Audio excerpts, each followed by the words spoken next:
যে একটা বালের পেরাই পোলাম, কোনো রান্না বান্নার কাজে জাতি পারতেছি নি। যাবো কেমন এখন সব গৃহস্থ এখন নিজেরাই রান্না বান্না করে, এখন কোনো বাবুর্চি লাগে নাই। এই মনে হয় ছাইড়ে দিতে হবে না বাবুর্চির ব্যবসা, বুঝতে পারিছি আমি। আরে সে কাপটা বাবুর্চি না, ওকেই তো আমি মনে মনে খুঁজতেছি। এই কাপটা বাবুর্চি ভাই, এদিকে আসেন। যাক মনে হয় লাইন হয়েছে রে একটা, আমার ডাক গেছে মেলা দিন পরে একটু পালাম লাইন গাট, যাক কয়টা টাকা ইনকাম হয়েছে না, যাই দেখি কি কই। ও ভাই কি বললাম বলেন। আরে ভাই, আমার বাসায় একটা অনুষ্ঠান আছে, 30 জন মতো লোক আসবে না।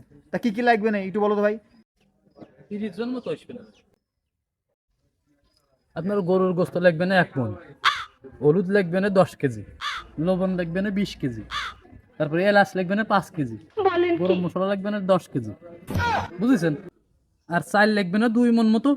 তাও শর্ট শর্ট পড়বে না, সমস্যা নয়, ক্যাশ করে দেওয়া দেবেন, সমস্যা নেই, ঠিক আছে?